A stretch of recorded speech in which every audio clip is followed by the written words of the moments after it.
Welcome back, everyone. So in this room, we discussed single-cell genetics, and I think it was a fruitful discussion among all. We have, touched, many different points, and, everyone has, was able to express their, thoughts about different topics. So we had a few questions that, we started. Since we didn't have... we are very at the beginning of single-cell genetics. We started by asking the question, what is the purpose of doing a single-cell genetics, and what type of questions can be addressed? So, of course, from the some of the work that we have, heard during this meeting, we know that it can do single-cell EQ-tail analysis, and this can be done allele-specific, cis, trans, splice and response EQ-tails, also cell composition EQ-tails, so which will allow us to understand the genetics better. And of course, while we are doing this, we should pay attention to ethnic diversity and try to understand how the differences between the ethnicities can understand us and come up with better ways of improving human health and disease. Ultimately, by putting these information together, we are trying to answer the question, what is a cell? And so we can do this by studying genetics with many methods. The other thing I think we wanted to be aware of, in the Human Cell Atlas Asia community, is that there are Asian-specific HLA or BCR, TCR genomic regions, and where we should design antibodies and modalities. And so, of course, unrevealing gene regulation towards genetic therapies will benefit these communities very much. The second question we answered was what type of data and technologies we need to do analysis or to achieve these goals that we have discussed in question 1. And of course, we start with the basics, RNA and DNA. And perhaps depending on the funding availability, people can do whole genome sequencing or genotyping data at the beginning. But we all agreed on that collecting metadata and phenotypic data is important to actually put this for quality of our own studies, but also putting everyone's efforts together at the end. Another consideration is, I think we all agreed, is if you want to do follow-up studies, and I think we will all to do and collect longitudinal data, we should be thinking this ahead and perhaps put some ethics applications, or when we are writing ethics applications, we should include these statements so we don't have to go back and reconsent people. We talked about looking at multi-layers of omics. So not only learning about genetics and transcriptomics is going to be enough. We need to combine what our knowledge from epigenomics or other metabolomics and proteomics. So and so we should also think about these in advance, especially when we are collecting our samples. And also the other topic is what we have discussed, how we're going to store these samples for future. The next question is was to how can we increase the sample size and harmonize our efforts? And so there were a lot of discussions about this, considering different rules and regulations in each country and each cultural backgrounds. So some suggest that maybe we should have a central coordination and we should have some leaders in this group who can take the initiatives. We talked about maybe we should create a tissue-specific network and establish some frameworks and guidelines that people can adapt if they would like. And there is a lot of discussion about whether we should have rules or not rules. This is going into a bit philosophy of science, I think, whether having rules is limiting everyone's creativity. And there is certainly like, examples of both working and not working. So I guess it is like, depend on like, everyone's like own choice. So one other thing that could be good to do is like, to look into Human Cell Atlas membership registry and connect people through that. So maybe people can put up like if you like sentences about the research that they are doing, like what type of like disease they are focused on or tissue type they are focused on. So if anyone else like is working in the same field in the similar region, they can connect. And the other issue that we discussed was like the availability of resources, and for that maybe we should engage with the existing resources. So there might be biobanks that are available within our countries that we are not aware of. Maybe we should look for those and like get in contact with like coordinators of those resources. And there was an example from the Singapore that they're actually doing a biobanking precision medicine course where and train people to how to collect data or like collect consents and like all these like different aspects of like tissue sampling. So could like this is like an I think nice example that other researchers may like to propose to in their own countries or people that they are collaborating with. But something that like we all agreed on again is that tissue banking is generally hard in Asian countries, especially like the donor system is not like really exist in those countries, and culturally people are a bit more cautious when it comes to issues like this.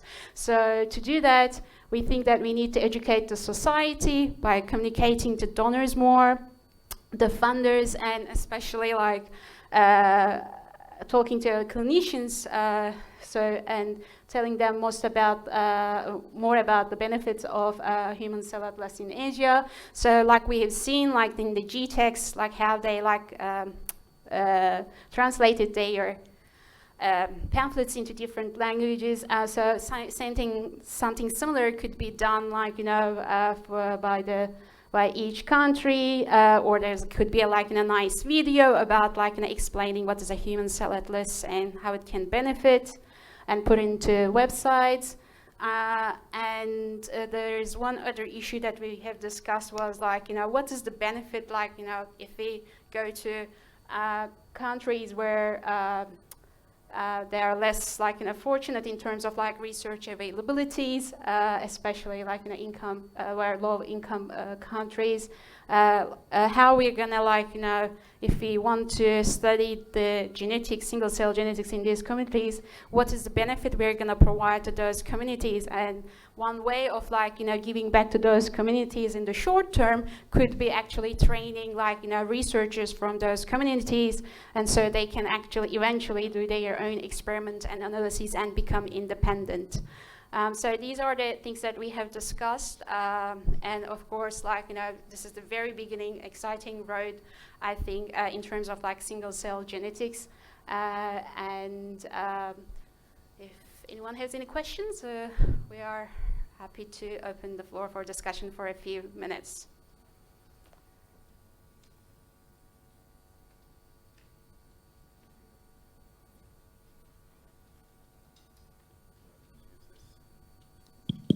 Yeah, well, thank you. So I was also in the discussion with this. I guess a lot of these pointers are excellent, and these are definitely great action items.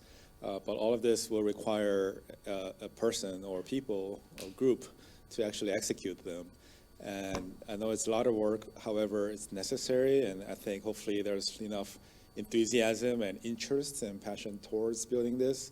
So I hope that some of you here will feel compelled to go home and consider how to actually initiate this in your country.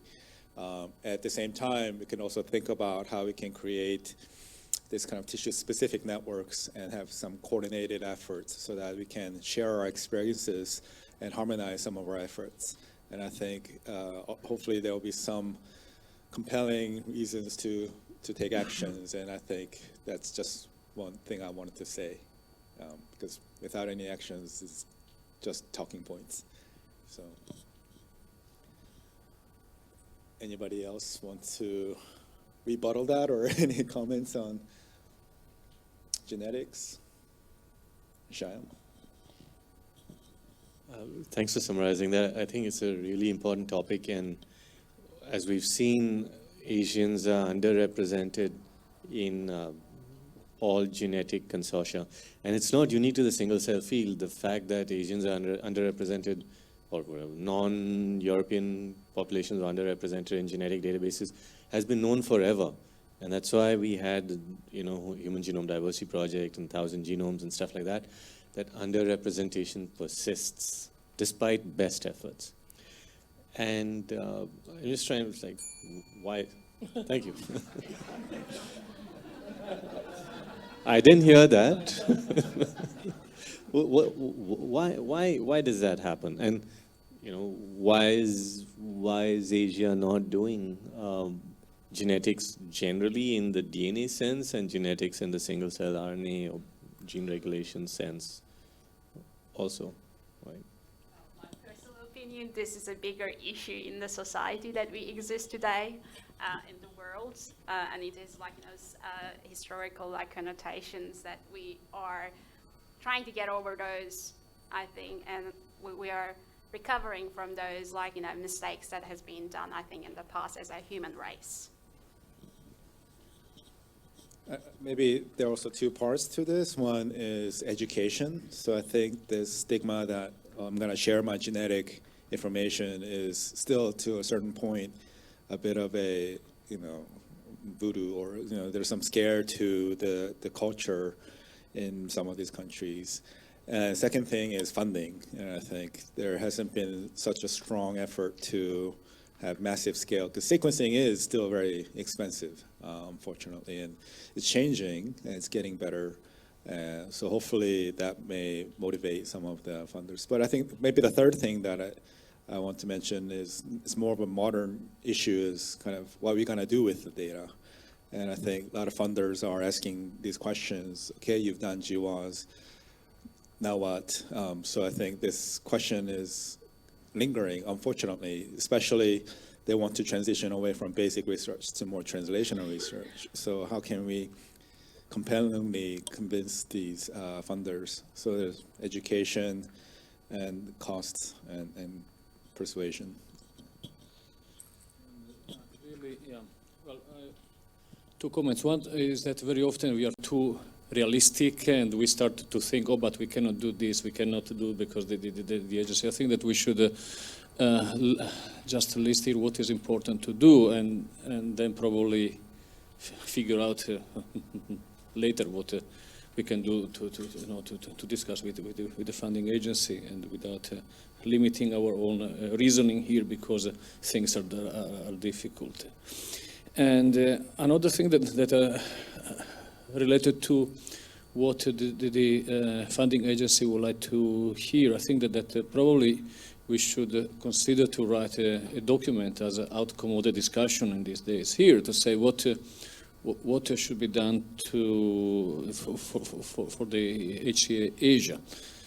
Why it is important to understand EQTL, GWAS expression in the Asian population. The thing that we should probably author this and send that at very high level as one of the output of this meeting, and use this later as a I don't know, it could be a mini review, or a scientific document anyway.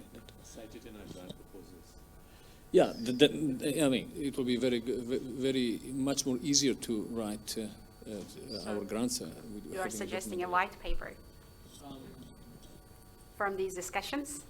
I'm not sure if you need a white paper, because we probably could modify the existing one instead of creating additional white paper. So, and I think we can discuss that. But if you write a commentary to some of the weekly magazines of science Even a perspective in one of these top journals, Nature or Science, I think will be really good, to. Bearing everyone's attention. I think that we have a critical mass that we can probably go to there. It's going to be very important to write that. Yeah. So, should we make like some type action points and like, you Who, know, who wants to write? who wants to write a perspective on this topic? Yeah. Who wants to contribute to a perspective on this topic?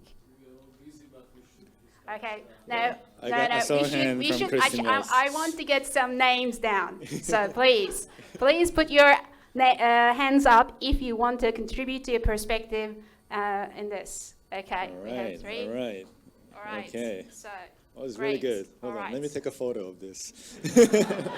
No, I remember your faces. Okay. All right. Yes, it is recorded. We will see them. Yeah, Great. great. Are you raising your hand to volunteer? One amusing comment, I guess, is that I talk at events all over the world, and if you look at the percentage of the people whose genomes are represented, it's about 1%, right? If you go into a research centre, it doesn't matter where in the world, in the UK or the US or in Germany, Asians are not underrepresented to that level in terms of the people doing the work, because the best research is done by the cleverest people, and they move to where the money is to pay them to do their jobs. So actually, if you look at the population of people doing this work, the representation will be far fairer spread of the people on the planet than the actual data sets. And I guess I never really thought about that before, but at the end of the day, could you just like take samples from healthy people in the field? Because that would be a better representation of what's there. Just if all the researchers donated something, then you'd get closer to reality.